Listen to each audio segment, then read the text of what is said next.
Vous êtes triste, souriez, vous vous sentirez mieux. C'est l'incroyable conseil donné par des chercheurs américains se fondant sur une étude démontrant que sourire provoquerait des modifications biochimiques dans le cerveau qui évacueraient les tensions, les inquiétudes et le stress. Dans notre paracha de Vayechi, Yaakov, notre patriarche, confirme cette étude américaine sur la force du sourire. En effet, Yaakov, peu avant sa mort, va bénir chacun de ses enfants, et à Yehuda, il l'assura, ou le Ven Shinai Mechalav, que tes prairies seront verdoyantes, où des vaches produiront des montagnes de lait. Et la blancheur des dents des enfants de la tribu de Yehuda brillera grâce à ce lait. Et Rabbi Yochanan va enseigner dans le Talmud qu'il est possible d'interpréter les paroles de Yaakov ainsi, où le Ven Shinaim, la blancheur des dents, renvoie à un sourire adressé à son ami, qui est plus appréciable qu'un verre de lait, Mechalav, qu'on lui offrirait. Car si le lait permet à un enfant en bonne santé de grandir, le sourire possède, lui, des vertus thérapeutiques. Et Shammai va nous recommander, dans les maximes des pères, accueille tout homme avec un beau visage, Bessever panim yafot. Et le Barthénora explique que même si un homme a offert à son invité les mets les plus raffinés de la terre, avec un visage traduisant de la tristesse, voire de la colère, Shammai considère qu'il ne lui a rien donné. Et inversement, les Avot de Rabbi Nathan enseignent que même si on a offert à son invité qu'un beau sourire, cela revient à lui offrir tous les mets de la terre, car l'homme se nourrit plus avec sa tête qu'avec son ventre, et qu'un simple morceau de pain mangé dans la joie a plus de saveur, il nourrit plus qu'un pain entier consommé dans la peine et sans appétit. Et si la joie est un sentiment purement personnel à la personne joyeuse, sans forcément le montrer extérieurement, un visage souriant illumine et irradie tout son entourage. Ne pas sourire, c'est refuser d'offrir cette lumière à son entourage, le maintenir de l'obscurité, génératrice d'inquiétude. Et Maïmonide écrit qu'un homme doit être heureux et serein toute sa vie, et offrir un visage souriant.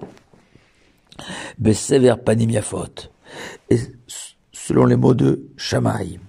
Et si le mot panim yafot signifie littéralement un beau visage, le mot sévère tire lui son origine de svara, une pensée, une réflexion, comme le verbe lisbor signifiant penser, car nos pensées varient selon notre état d'esprit. Un homme gai, optimiste, pensera toujours de manière positive. Et inversement, une personne triste et pessimiste générera des pensées négatives. Une pensée est donc le reflet de notre état d'esprit.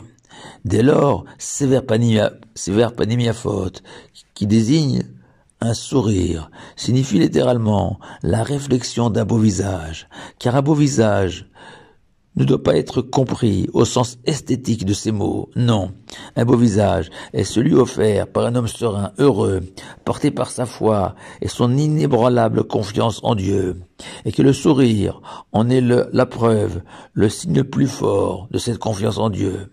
Et si Shammai avait exigé ce sévère panim yafot, ce sourire seulement d'un homme accueillant son invité, le Rambam Maïmonide a étendu cette demande à chaque instant de la vie, que l'homme doit arborer un sourire, afin d'être un vecteur de la présence de Dieu sur terre, et de ce sentiment de sécurité et de bien-être qu'elle procure à l'homme, et qu'inversement, un visage triste ou fermé diffusera une sensation d'anxiété autour de lui.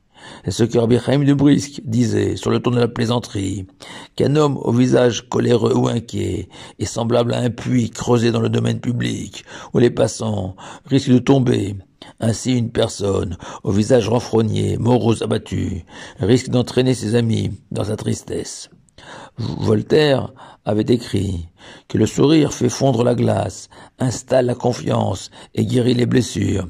C'est la clé des ressources humaines.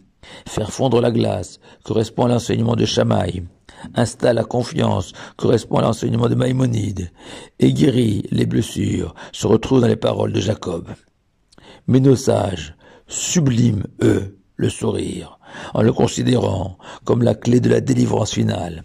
En effet, selon le Midrash, l'expression de Jacob, ou le Ven Shinaim Echalav, la blancheur des dents, renvoie au Mashiach, au Messie, car comme l'enseigne le Talmud, c'est seulement dans le monde futur que nous pourrons rire à gorge déployée, sont les paroles du roi David, Azima lesrok pinu, devant la révélation de l'Éternel, son dévoilement au monde entier.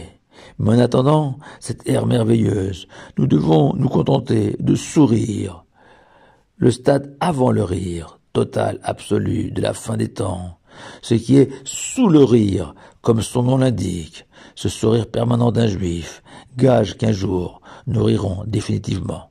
Shabbat Shalom à vous tous.